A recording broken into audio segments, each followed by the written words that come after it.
Welcome to the Astrology Star Sisters Talk Over Tea. And my new Astrology Star sister and colleague is Karen Wennerlind. Welcome, Karen. How are you today? I'm great, Liz. Thanks for inviting me. Well, I'm so glad that you can join us today. And we're going to talk about Mars. Yay. We did. Here's our action boy, our little action hero. So, to get a hold of Karen, her website is seattleastrologer.com. And my website is alightpath.com. And we always enjoy hearing from you. So we're going to give you a few facts about Mars. Do you want to start, Karen? Sure. So Mars is like I said a second ago, planet of action. He would love to be everybody's action hero. He wants to go out and get stuff done. He sometimes doesn't think about what is it that needs to be done, but he's ready, set, go all the time. And he's infectious and fiery and very masculine in his energy, which just means that it's very outward oriented, other people oriented. He's electric. It's like, somebody who's showing off their Mars is like just so much willpower, energy, enthusiasm that they are. It's infectious to be around a really good, positive Mars. He's the courageous one. He is quick and has energy and very productive. Very productive.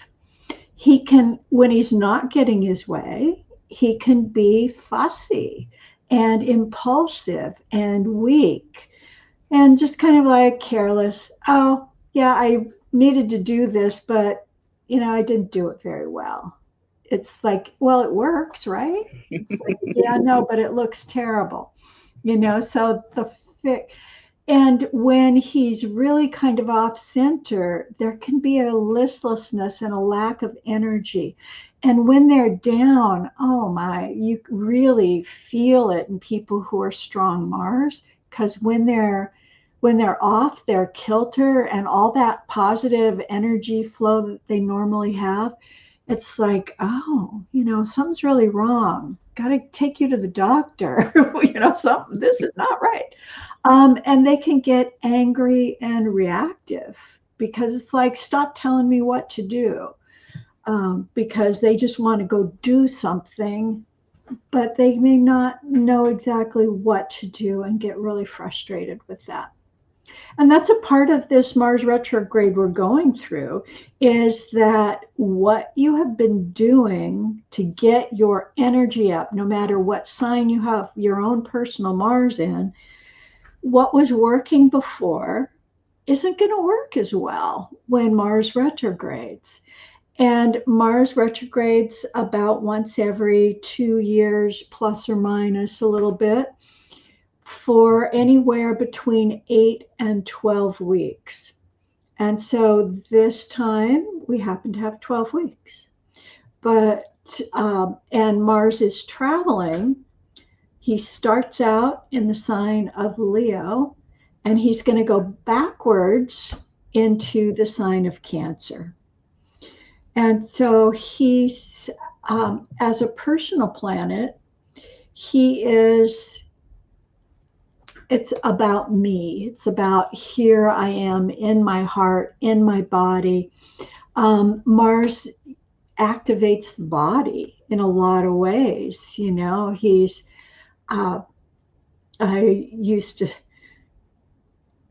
people with strong Mars, it's like you can knock them in the noggin and it's all fine because it's their head. They tend to get a lot of head injuries and things like that. Be a little impulsive, and so have these little minor accidents because they're just doing it. They're not planning it ahead unless there's other good stuff in their chart helping balance it out. But pure Mars just says, I want to go skiing. They get in the car and they remembered to put the skis in the car, but then they get up there and they realize, oh, I don't have boots and I don't have my heavy pants. And so they go in and they rent boots and they just ski in their jeans, and that's fine with them until they get sick on the way home because they're wet. And it's that's pure Mars. Nobody's got pure Mars. I mean, that's pretty rare. But that's kind of the worst case scenario. He's a positive Mars, going and having fun and accomplished going skiing and solve the problem of not having boots and live through the consequences of having wet clothes all day. But it's like that's fine with that Mars energy. Where Leo energy, so Mars is in Leo right now, would not be caught dead without the proper outfit to wear going, and so if you're Mars in Leo, so the Mars in Leo is like asking. So when Mars transits through a sign, um, he activates another part of you. And so right now with Mars in Leo, he's activating the Leo part of you and asking you, what is it that I need to do to enhance my well-being, my life force, my vitality? How am I pulling that forward into the world? Um, and so I think we could go to the next. Okay, I just want to say that Mars retrograde period is from December 6th through February 23rd of 2025. And then here's a slide of the data that when Mars moved into Cancer was on September 4th, and then Mars moved into Leo on November 4th, and then Mars retrograde backs into Cancer on January 6th of 2025, and Mars re-enters Leo on April 18th of 2025. And the shadow phase, the pre-shadow phase is October 5th through December 6th. And the post-shadow phase is February 23rd to May 2nd of 2025. Okay, here you go. Thank you. Yeah, so Mars is in Leo right now, and Mars wants to say, is activating the part of you that is a heart centered leader, taking it from being, allowing still that passionate, energetic, assertiveness that Mars already has. Mars has already naturally got that. And so here it's like, ooh, how do I take that sense of vitality and build the self, who I am, how I feel about myself, how I feel about my physical body? Because sometimes Leo doesn't think about their body as much, and Mars is like, my body does it all. So it's like Leo is leading by example, right? Leading by example. I show. He's also in a fixed sign right now. And Leo can, when they have an opinion, they stick to it. It's like, I gave my word. Oh my God, a Leo. I gave my word. Absolutely. I will do this till the bitter end. Forget it. And so when Leo energy is positive, it is so inspiring. It's very inspirational, and it wants to lead by example. And that is, and so when it goes retrograde, Mars goes retrograde in Leo, it can feel like, oh, my ability to just push through whatever I need to do, I just can't, I'm declawed. I can't think of a way to convince the people around me to do what it is that I want them to do. Okay. And, and so it's like, oh, because normally the Leo energy, it doesn't even think about it. It's like, and so now with Mars in Leo, it's like, how can I use my ability to inspire others and my ability to lead others in a particular direction in a way that is positive and very connected. That Leo wants to work with others um, equally, sort of.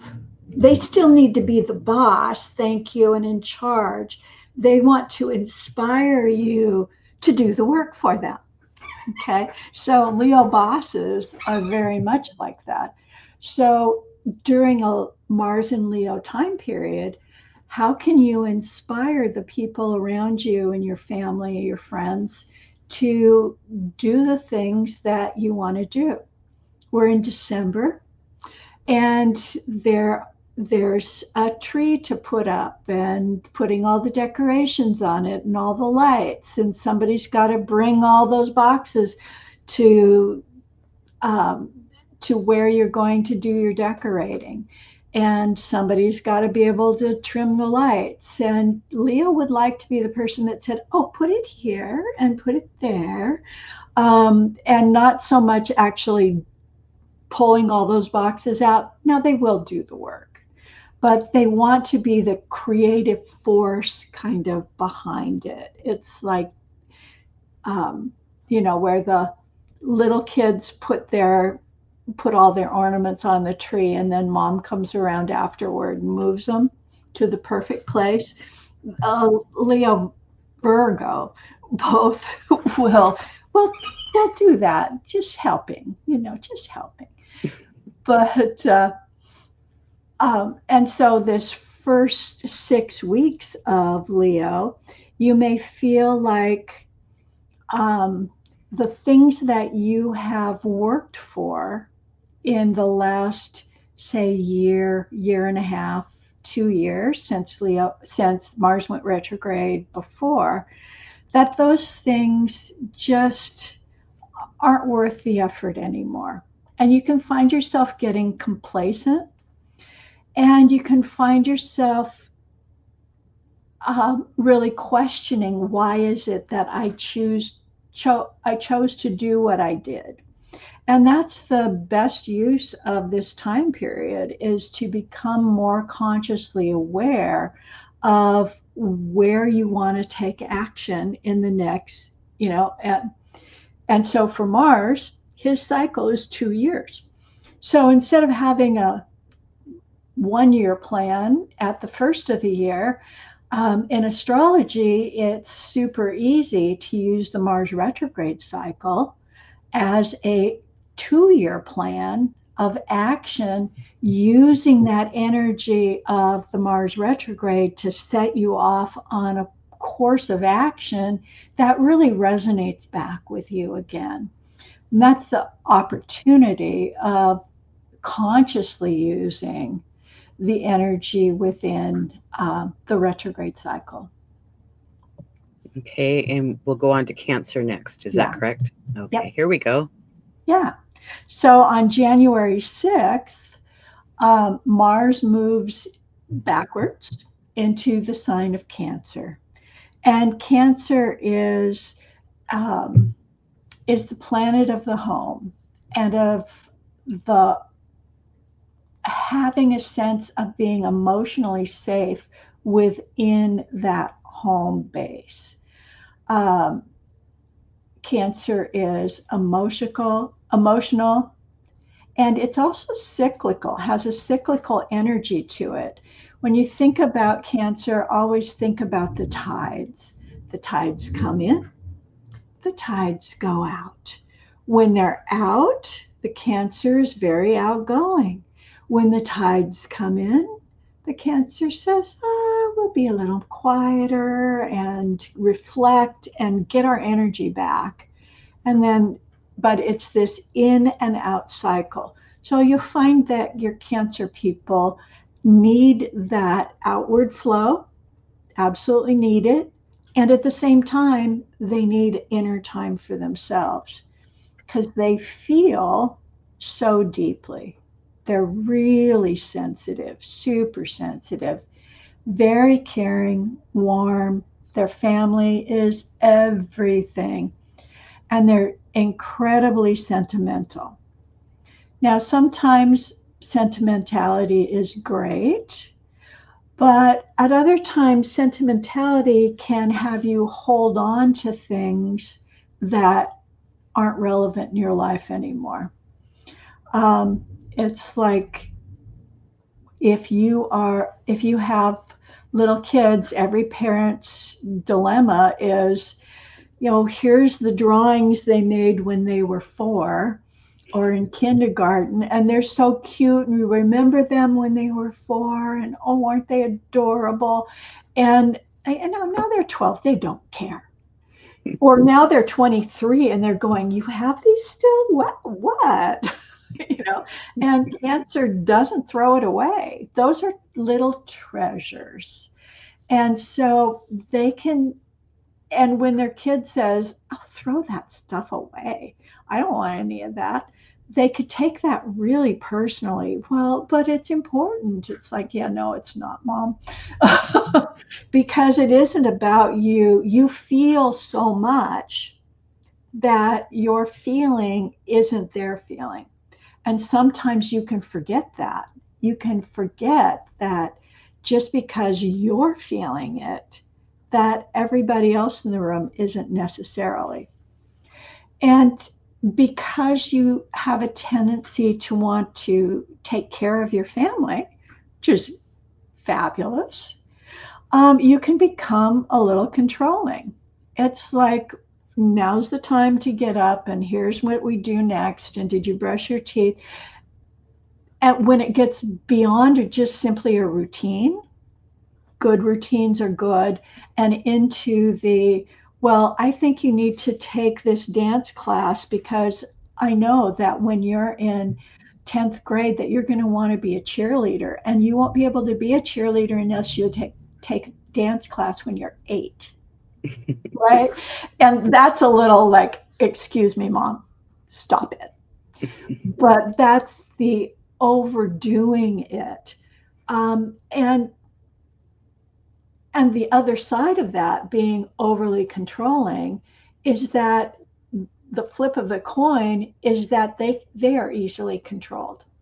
So you can be very manipulated by having a lack of boundaries, of knowing what your rules are. What is it for you?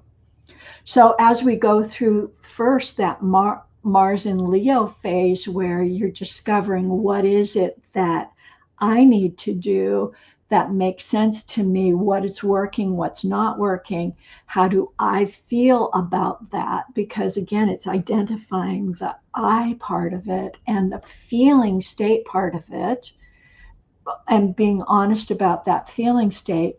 When we get into Cancer, then we're already defined what the feeling is instead of having to go through it. And then we can say, okay, that kind of mom energy, where am I being controlled? Where am I being managed? And where am I doing in that need to know what's next? Do I, it's like really questioning, do you need to know what's next this second, right? It's like, maybe it doesn't matter how the cookies turn out and that you burned a batch. It doesn't matter. It's about the process of of doing that with the people you care about. And the holidays, fortunately, it goes direct, or this goes retrograde into Cancer January 6th, so after the holidays. So it won't be quite as emotionally messy as it might be earlier if it would have happened earlier. Because Mars in Cancer could take everything way too personally while it's in Cancer. And so you'll find that during this period of time, everybody, because we all are going to have this thing happen to all of us all at the same time, we're all questioning, why am I doing this? What's important to me? Where am I going? Why am I going there? And you might find people don't want to give you an answer or certainty directly because they don't know. Just like you don't know, and you're planning on trying to create something that's a plan that I can make something real. I was like, yeah, not so much. In this next, especially 2-month period, that's not going to happen. So for the next 12 weeks, there is no set plan you can make that will make that give you any kind of certainty. And we human beings, we hate that. We like to create certainty. And so one of the things that I love astrology for is out of it, we can create some tools that, should we choose to use the tool, we can give ourselves a path forward, a way forward to use the energy that's around us and be able to create a sense that we are becoming more grounded, more understanding of ourselves, so that we have more available. Mars in Cancer and Leo, big givers, right? Big givers. So will a person feel the Mars and Cancer and Leo for the next 2 years until it goes its next retrograde, or it will just be for a short time? It's just going to be for a short time, thank goodness. But it's longer than Mars usually takes. So Mars normally moves about a half a degree a day. That's its normal motion.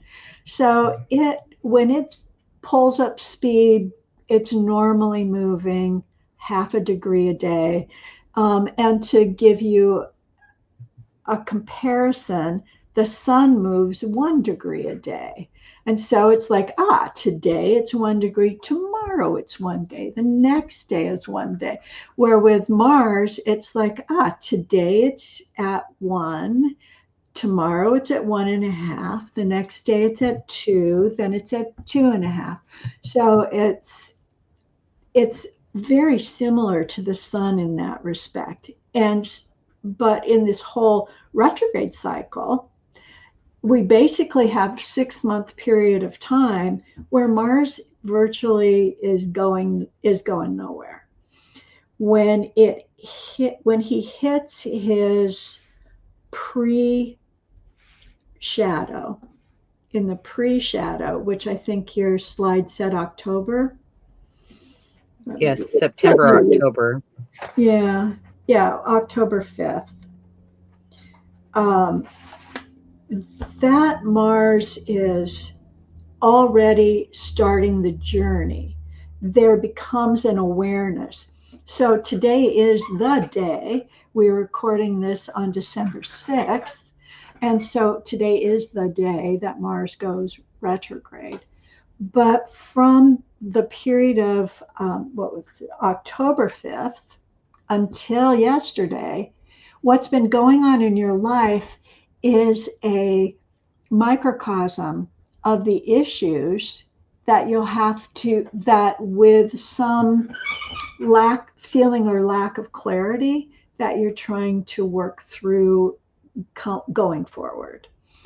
And it may only be the surface level stuff that happened in the past. We just in the US had a big kerfluckle over politics and elections. And people are having to think and rethink, what's this, what's that, how is that, how are we going to get along, what are we going to do next? And so that whole thing, how did that work out with you and your family? How are you going to talk to people? And you've already been through Thanksgiving, so how was that? How did that go? And was it acceptable? Because it's like a lot of people will go, no. And I think this Mars retrograde, especially because it's in Leo and Cancer, and they're very loyal, family-oriented signs, both. They're like, this is unacceptable. I mean, we need to be able to go to our kids' basketball games and not have arguments and not go sniffy with with our neighbors. I mean, that's just not acceptable. And in the real world, those sorts of things want to be balanced. We want to come to some kind of balance with it. It's like, okay, you got your opinion. Awesome. I got mine. Let's not talk about it, okay? Do we need to? It's like, so where you need to negotiate change, then be specific, right? As we move forward. But that's true in every arena of your life. It's just this election period has just magnified it way out of proportion. And the idea is to bring it back into proper proportion, and with Cancer, you bring it back with indirect action. Cancer is a crab. He goes sideways. He does not go straight forward. And that's, excuse me, Mars hates that. Let's just go. Make it happen. But no. And so that indirect action, Cancer is best as being an advocate. Mars in Cancer is the most phenomenal advocate ever. So if you're advocating, it's like, what are you advocating for? Why are you advocating?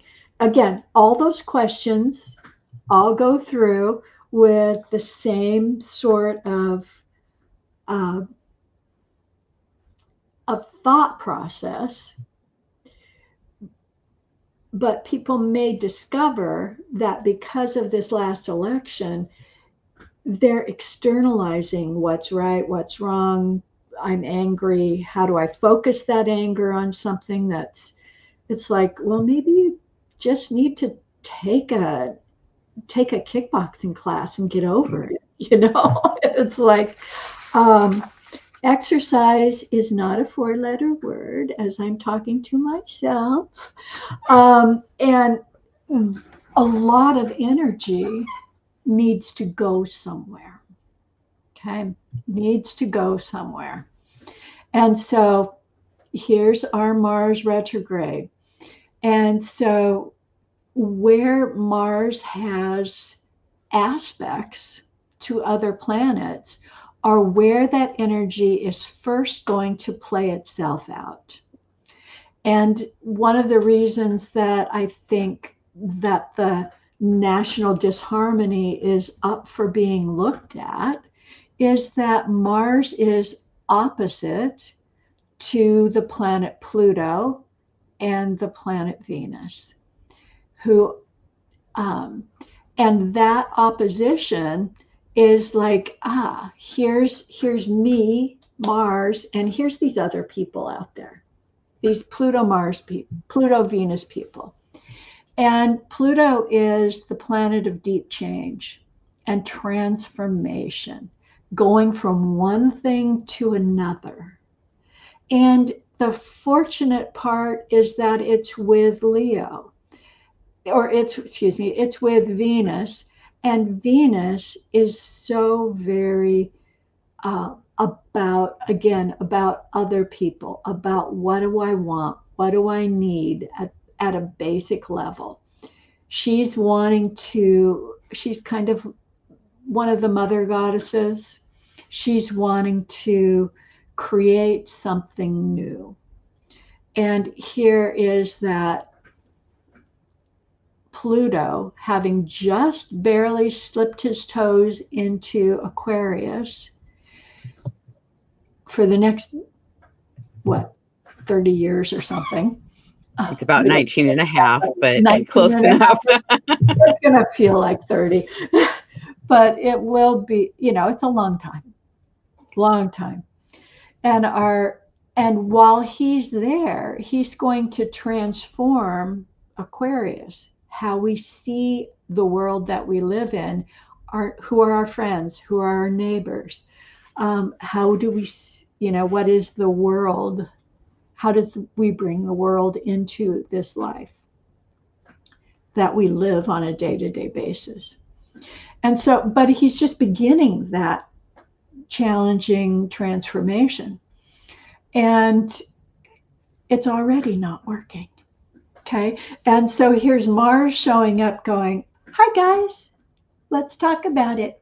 And they're like, I don't have anything to talk about just yet. It's just that nothing's working.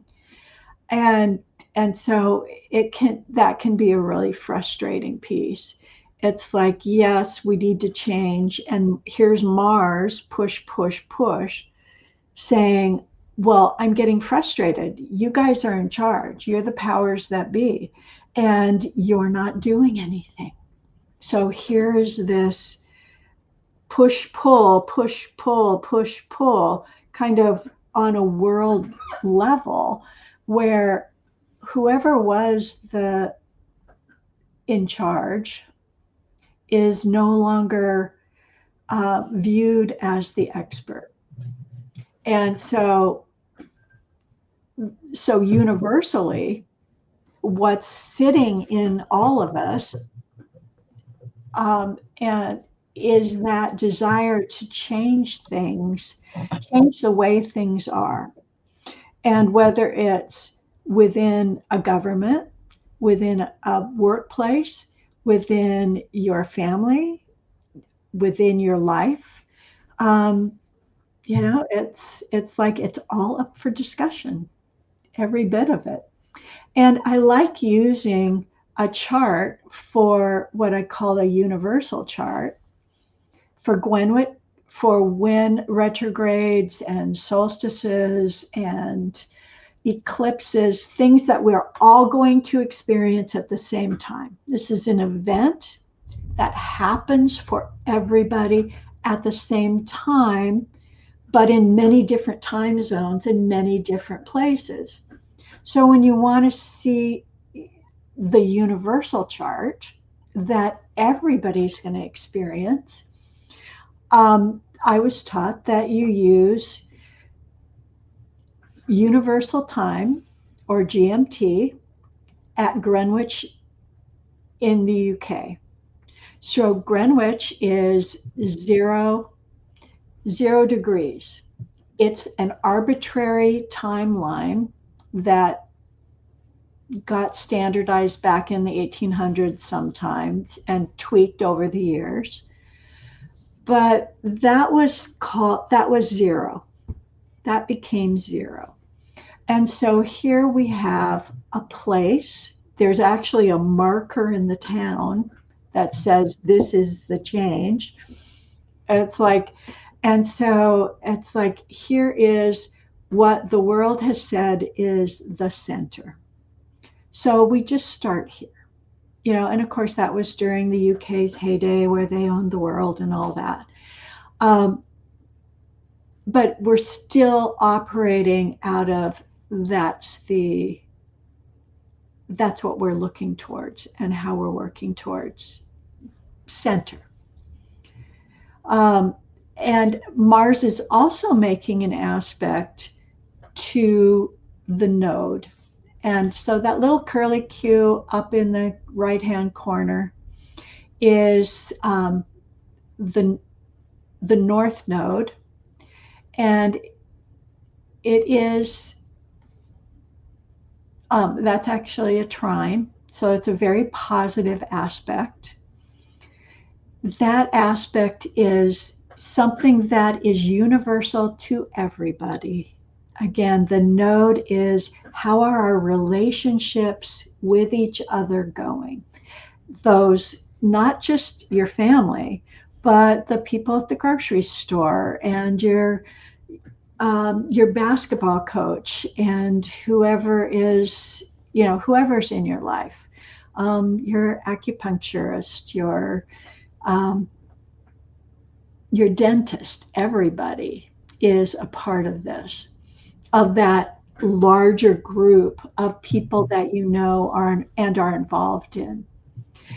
The Mars is in house 11 in this chart. And house 11 is about our hopes, dreams, and wishes. It's about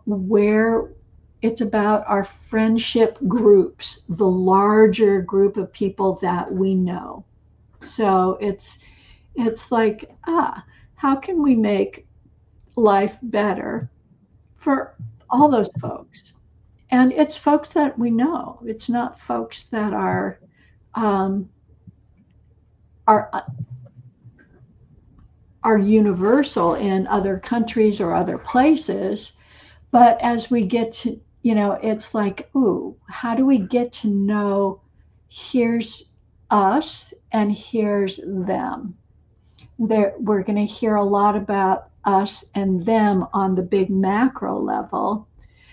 And us is easy to define. Them is anybody who's not us. Right? It's easy. It's easy until you get to know somebody who's them. Then oh, now that person, it moves over into the us group. And it's like that back in the 50s, 60s, and 70s. It's like the Russians have children and they want the best for their children, but we were in the Cold War with the Russians. But when you start thinking about Russians as people who have children, who have dreams, and they're like you, so there's real opportunities for changing that us versus them kind of attitude. It's going to take some time. It's going to take time. People are really stacked up, us versus them, us good guys, bad guys. I'm at war with this one. Russia's decided to go to war with Ukraine, and the Israelis are going to war with whoever is in their way. It's like, and who else is? Where are you at war with a family member? Where are you dissatisfied in your own life? So it's like, here's the big macro out there. How is that feeling inside? It's like we can have arguments over the macro world and how that comes back in personally. But we can also have great openings. Great. That sounds wonderful. Okay, we have another aspect here. Yeah. So at this chart, not involving our Mars at all, is a pretty amazing grand square. Grand squares don't last very long, and this one is only activated because at Greenwich, the ascendant is a part of it. And this, again, the ascendant is about our community. What does our community look like? And the one point is on that ascendant. What is community? Then it goes down to the fourth house where the sun is also at 15 degrees with that little Mercury retrograde that's just at 13 degrees. And that Sun Mercury, or how do I talk about the differences that we have um, in a more, because we have differences. And that's not right or wrong. It's just so that people have differences. So the square just says, how do we talk about that? How do we negotiate talking about those changes and root in the home in that fourth house? Then we pop up to the other side, and there's Saturn at 13 degrees of Pisces. And that Pisces Saturn is saying, well, you need structure, you need organization, you need planning, you need to be able to set roles and distinctions. But Pisces is like, do you really? So that Saturn is having a hard time coming up with um, what that ascendant and sun Mercury want to have happen. Then when you add in the Jupiter and Gemini, it's like that grand square is really activating some of that underlyingness of how do we create the next phase. And I love squares because it creates so much dynamic tension that you must come up with a solution.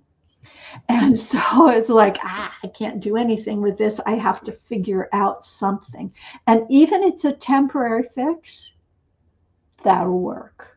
Temporary, that's great. And with these mutable, all four of these planets are in mutable signs. And mutable is like, if it's going to work today, it's going to work, right? And it may not work tomorrow. Tomorrow we'll negotiate again. But that's what's going to be required is a lot of negotiation, dealing with it, going, okay, some of it worked, some of it didn't. Okay, that was yesterday, this is today. Is that recognition that, the next thing, the next thing, the next thing, it's happening now. Yeah, it's like it's a new day for a new agreement or disagreement to renegotiate. And so again, that's part of the underlying other parts of the world will not have that ascendant highlighted. They'll just have what we call a T-square between the Sun, Jupiter, and Saturn, because those are planets that move on their own. But this is setting the table of this is what we have to deal with. Then we put the food on the table and we actually do work. See if we can have Thanksgiving dinner. Right, and some negotiation to move Yeah. things forward. That sounds exciting. Mm-hmm.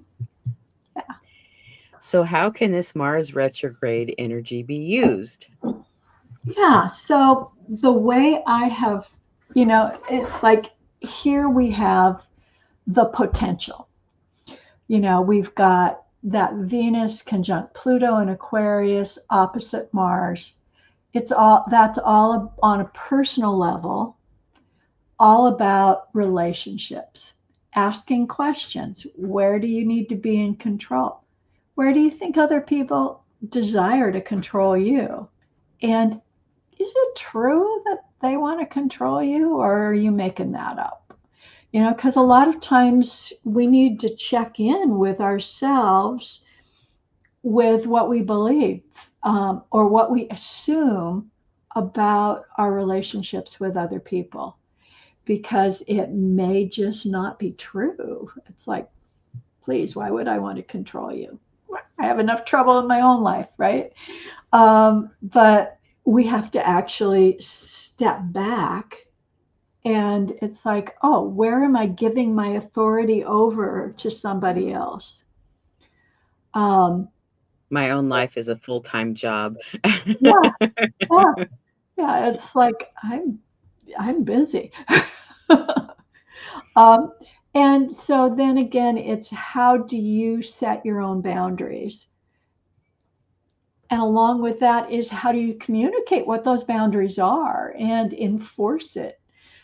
Because most of the time, people push our boundaries because we don't enforce them. If Right. if folks know what your boundaries are, usually they don't push, um, unless they're children, of course, and then that's just their job. That's their job. And so using that, I have this particular Mercury retrograde works phenomenally well because it's 12 weeks. And we get, during that period of time, we can just uh, use the tool of going through one of the signs of the zodiac each week. And if a Mars retrograde is only 8 weeks, then you have to make these adjustments so that now it's 4 days you do each one of the subsections. But with week one, it's Leo. What are you most attached to? And so you spend your week, with this process, you're spending a week of time. You can go back one. You can spend a week of time just going through what are the main questions that each sign brings up. We start with the sign that Leo goes retrograde in, and we end the cycle with the sign that Mercury Mars. and Mars, thank you, Mars ends up in, which in this case is Cancer. But we go through this whole evolution of ideation in order to focus and explore our own inner world in a more patterned way. It gives you a guide to go through. Okay, we can go to the next slide. So first off, it's Mars in Leo, and so it's like, what are you attracted to? Mars typically has a lot of interests. So, and Leo has a lot of interests, and Leo wants to be excited about those interests. And so, if you find yourself right now really bored with life, or you're not enthused about the things that you're doing, you're just kind of doing them. It's like, am I taking this class just because I've been doing it for a long time? Or am I taking this because I'm super excited about it? Uh, Leo says, enough already. You've got to be super excited about it. So, and it may be something that you are so not doing. It's attraction. So it's like, ooh, my heart is drawing me towards. My heart opens towards this thing. What about your relationships with your work? It's like you may love your job and hate your workplace. That's pretty common. I love my job, but I hate my workplace. It's like, well, or I love my workplace and I hate my job, right? Um, so it's like, ooh, determining where that is and getting more precise about it is kind of week one. It's like, where are you resisting doing something that you need to do? like clean out your closets? Where are you resisting asking for a raise? Where, what do you need to experience in order to feel valued? These are Leo kinds of questions. And the it's kind of the job of this first week is to go start exploring from that. When we go into week 2, we have Virgo. And so Virgo, bless herself, that's a beautiful slide, Liz. Uh, what in your life needs more work? Where do you need to either work harder, know more? Virgo has a tendency to be a perfectionist, and so she doesn't necessarily complete feel like she is a master at anything, but she knows more about the things she knows about than most of us who are experts. She just doesn't know how fabulous she is. Um, but that it's like, what do I need to know more of? What do I need to know more about those levels within myself, the core piece of me um, that needs that level of work? Do I need to get healthier? If I'm going to take a trip to um, Southeast Asia, it's like, oh, I need to be able to be in shape enough to be able to take 2 or 3 hour hikes. It's like, can you do that now? Yeah, it's like if the answer is no, then there's work to do. Um, and so you can use this not to solve the problem of getting those things done, but in identifying what they are.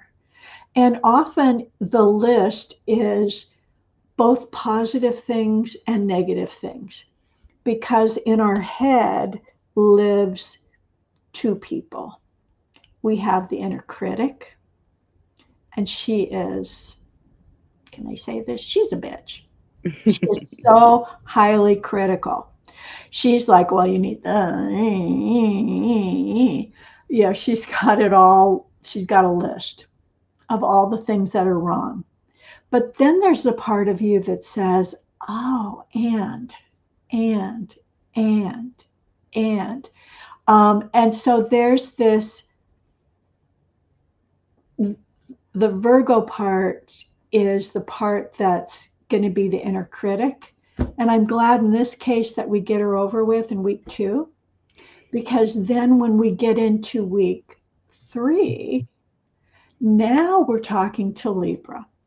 And she's saying, oh, stop it, Virgo.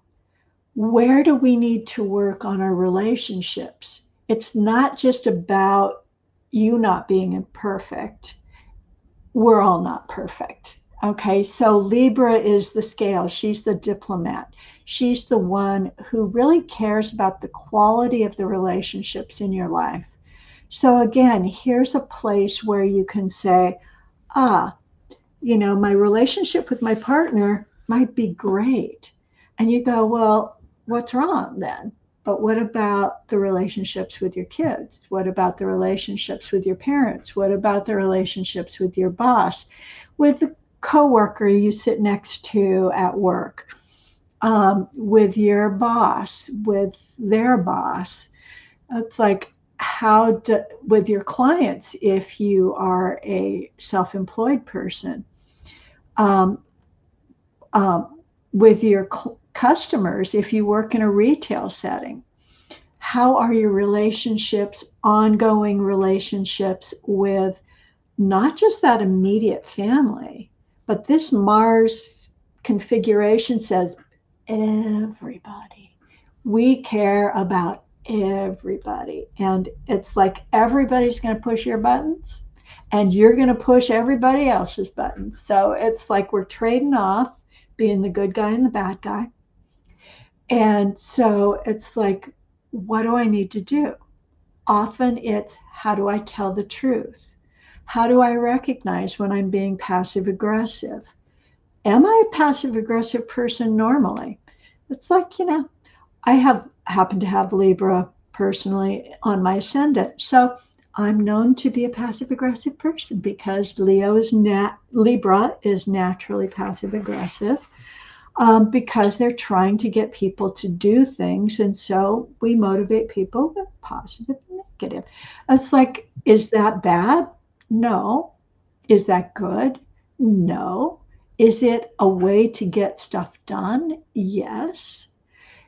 If you know you're doing it and are conscious of it, it can be a good. If you're not conscious of it, it can be a negative because other people just feel like they're being manipulated. So here's a place where it's like we're all 4-year-olds or 6-year-olds. We want to do what we want to do when we want to do it. We don't want to wait, no waiting. And so we have to learn how to negotiate to get what we want when we want. Maybe it's later that we get what we want. We got to eat our vegetables first, or in this case, it's like, if you don't have a relationship and you want to be in a relationship, phenomenal here, because it's like, what would make me a catch? And what are my best qualities? And how do I make that happen more? How do I open my heart more? How do I be more available to be in relationship? How do I create space for the relationships I want in my life? It's like, want a better relationship with your 15-year-old? The 15-year-old may not want that relationship with you right now because they're 15, right? It's not their job to be close to you right now. It's their job to identify themselves. So it's like, oh, yeah. Reality check as you look at from other people's point of view, and the Libra can really help with that. Go ahead and go to the next. Yeah. And so then it's like recognizing here with Scorpio that oftentimes we have already decided that something is the way it is. And so we just close ourselves down. We just say, okay, I can't do anything about that. This person is that way. And it's like, yeah, maybe not. But if you close down, then you're not available for anything, any chance that they might be able to be open. So Scorpio is really good because Scorpio's energy is really stubborn, really focused, really intense, and has these really deep opinions. And so it's like, where have you already decided the world is the way it is and it ain't going to change, and so you're just pissed about it? I'm like, oh, excuse me, stop it. It's like the world is not that black and white. Sometimes a person can be that stubborn, Scorpio, but they're not necessarily as shut down as you think. And there may be ways to, if you were more open, just maybe, they would be more open. And Scorpio has the capacity to go down the rabbit hole, right? And that can be a very dark place when you go down the rabbit hole. But it also has the capacity to fly above it all and just soar. And that level of opening out of knowledge, the deep knowledge of what's underneath and the transformative power of going to the next. It's like, ooh, recognizing yourself that if there's a sliver of you that's really shut down, maybe that's a place to work on in order to allow you to be more open. And most people aren't completely shut down. They have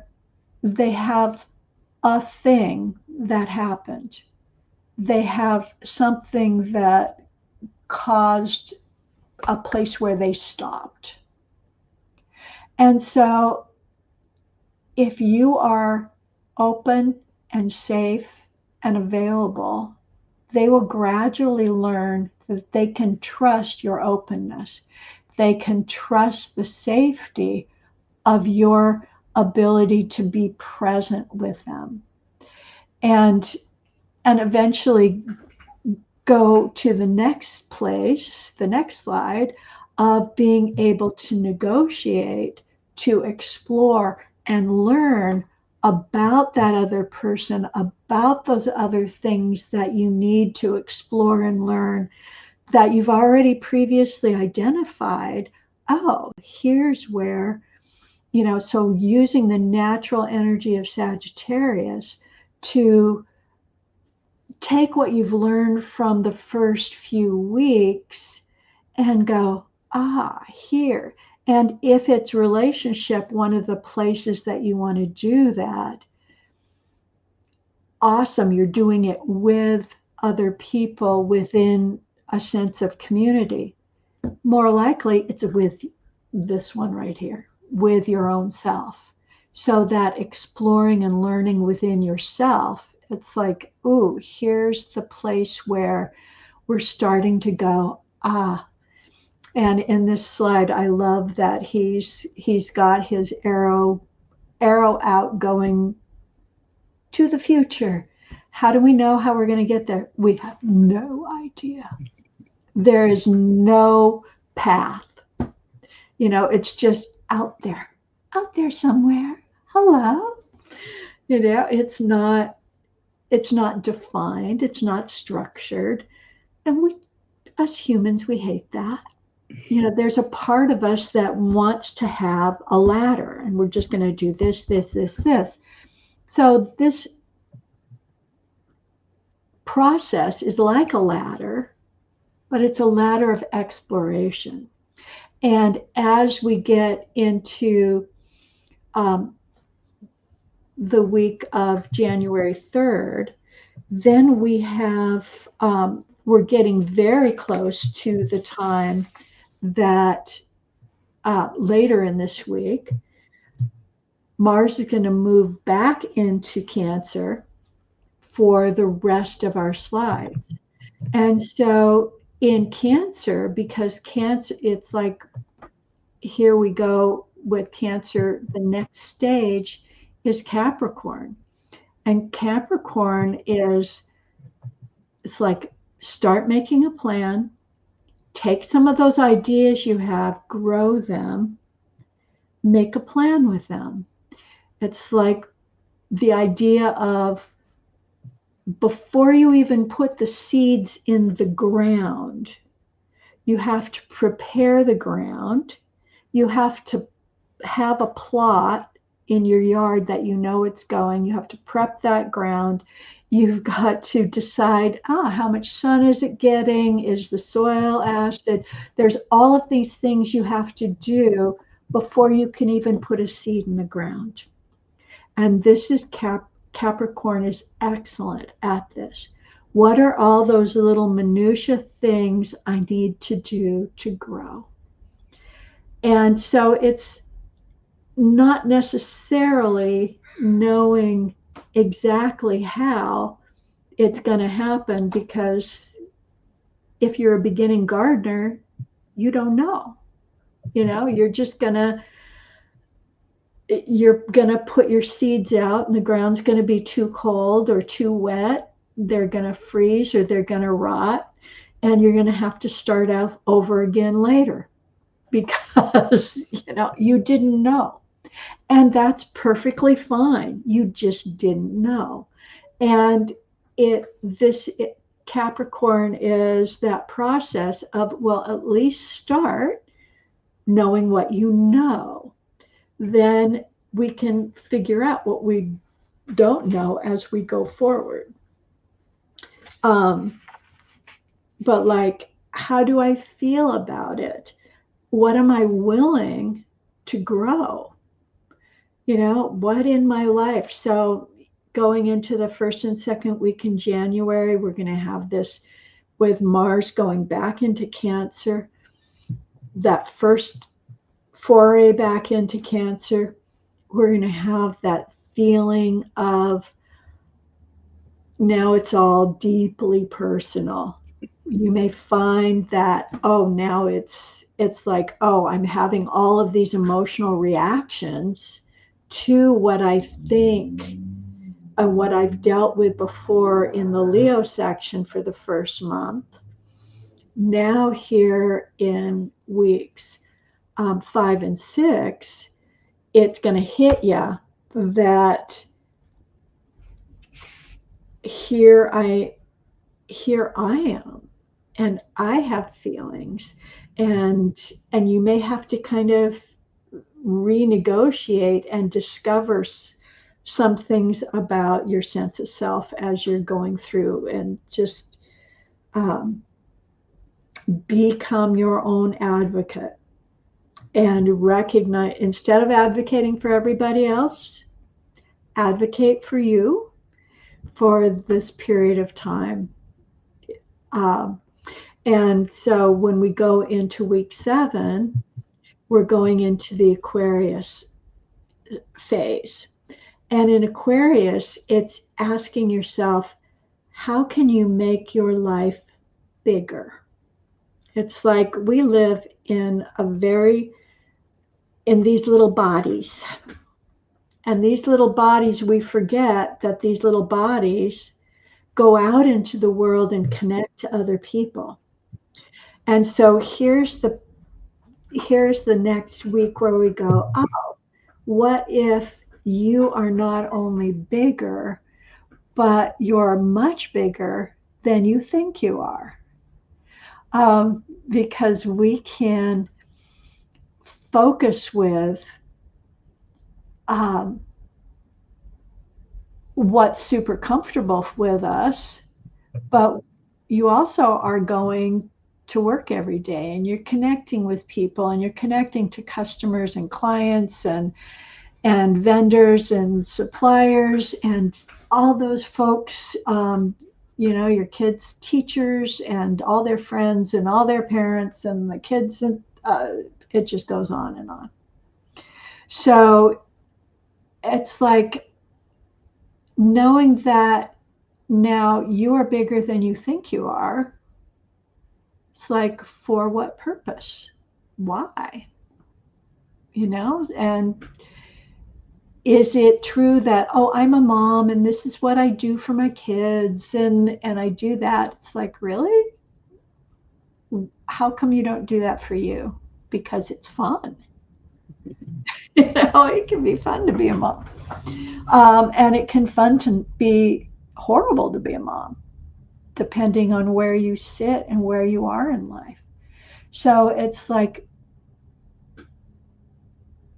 when you're making a plan, assume you're bigger than you think you are, and that it's time to have a vision for how to make that even more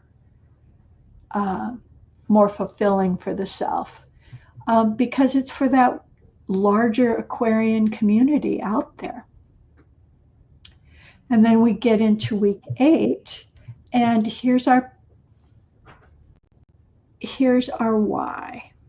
Here's where in week 8 that we ask why. And that is much more internal, very subjective. And it's spiritualizing it. It's making it matter on that deeper side, where water is muddy, it's like, be patient, wait till it clears. Don't just muck around. Where does it clear? And it's like connecting to what your core values are. I thought I turned that phone off. Can you hear it? Yes, but that's fine. It's agreeing with you. It is. It is. Yeah. Um, so it's like taking core values and recognizing how important those core values are. It may not be religious in that sense, but it may be, here's just my true north. What can I feel like I can move forward with as that base clearing? Because some of the decisions we have to make are going to be based on are going to be based on those values. It's like, oh, I need to have a certain amount of respect. And if I have a very dogmatic boss, I love my job, but I have a very dogmatic boss and I don't feel respected, I need to have a plan of action about dealing with that boss. How do I ask for the respect that I deserve? Will it work in that job if I do that? Am I ready to get a new job? Because a lot of times, it's our dream job, but crappy boss, or a wonderful boss, but we've stagnated and we're not growing anymore. And one of the things we need to do is continue to grow. That might be one of your core values, is to grow and to feel like, you make a difference out in that bigger world. And a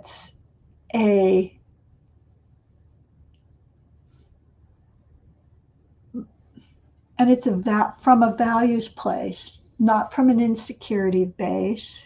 It's like, if you're insecure, you won't act on it, right? But if you spiritualize it, now it's like, this is just baseline. This is just where I start. And then once we do that, then we can actually do something, because we've got our motivation, we have understanding, we have motivation, we're clear in understanding the whys and our pluses and our minuses, because we're not going to solve that during this period of time. We're going to identify them, but we're not necessarily going to solve it. But it's not until week 9 here in Aries that we can actually create a plan, an action plan, that we can say, I can start here. This is not the first time we do an action plan. This is just the first time. We're going to do action plans as we go along, right? And we're going to make changes as we learn more. But right now, this is the first time where we can actually have enough energy and enough knowledge to be able to put a plan together that is a starting point. So this now at week 9 becomes our starting point. Mars isn't direct yet. So, and Mars doesn't like plans. It's like plans. Aries doesn't want plans. He wants to come. He's our hero. Aries wants to come in and save the day. It's like, yeah, no, not so much. We need to become our own heroes, and just one foot in front of the other. Okay, here's stage 1 of that plan. Then when we get into week 10, Taurus, we can go, can I commit to this plan? Because Taurus, it recognizes our values, recognizes what's important to us, has good thought processes, doesn't want to waste their energy. The bull doesn't waste any energy until it has to, and then get out of his way. But it's like, here's this process of thinking it through.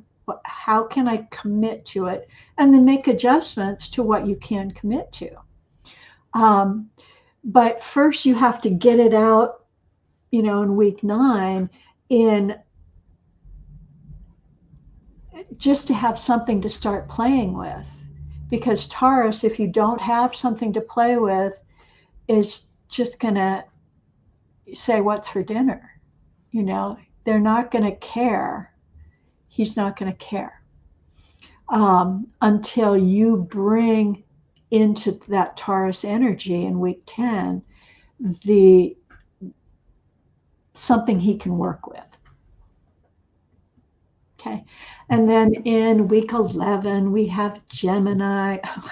Love that. All this. So that's great. So in Gemini talks. Okay. Gemini is the idea part of the zodiac. It's gathering information. Talk to others, talk to salespeople, talk to engineering, talk to your customers, talk to the teachers, talk to your boss about his attitude. But talk to everybody. Listen to your underlings at work and see what kind of attitude they have toward you. How can I get better as a boss? Just fair, that you listen as well as talk. So when people are bringing you things, you're listening as well as talking. And this is a period where it can be, it's like if your store is selling a product that your customers don't want, you're going to have a lot of stock that is going to sit there. So sometimes you need to talk to your customers about, what are you really interested in here? How is that business going? So you can use this entire process as personal growth. I find it exceptional. You can also use it within your business to answer questions specifically about your business, whatever specific industry that you're in. And when I've used this with customers and their businesses, they don't like that it takes as long as it takes. But, it's like it's Mars retrograde. It takes what it takes, between 8 and 12 weeks. So when we get into week 12, now we're back in Cancer again. We've created a plan. We've adjusted to it. We've gone, okay, I can do this. We've talked to other people about it. Now, how do you feel about it? Having gone through this entire process, now bring in that feeling state, and it's starting to integrate. What are the stresses that it'll cause? What are the negatives? Because here you've had a couple of positive weeks. Now here's Cancer this last week going, what are the negatives? What are the things that could go wrong? Right? Cancer often doesn't want to do it because maybe I'll cause a problem and that wouldn't be good. But push forward, push through it, because that's important. I do a healing, a technique called 6 thinking hats. And one of the hats is a black hat. You put on your black hat and you say, what's the worst thing that could happen? If I do this, what's the worst that could happen? And then when you're done with that, when we get into the post retrograde period, where Mars will be direct and in Cancer, now we can put a white hat on and say, knowing what I know, positives, negatives, exciting things, how do I need to plan and focus and move forward? It's like, um, here's the job of integrating all of those, all of that knowledge that you've gained, all that feeling sense. So now in the post retrograde period, you can kind of dive forward. So February 23rd to May 2nd, it's like, now I'm fine tuning that action plan pretty much every week as I'm gathering more, because it's like, oh, I need more information here, and I'm going out and I'm getting that information. I bring that information in and I reintegrate it and I adjust my plan. So it's like every bit of things that are in the action plan that you're putting forward gives you more information to shift and change. And then so that by May 2nd, when we're out of the shadow period, it will feel like, if I make an action, something will actually happen. It'll hold, because until May 2nd, it may feel like I'm trying this, but it's not holding. It's like I started, if back in Aries, you created an action and you started something, it's like, okay, wasn't time yet, Kat.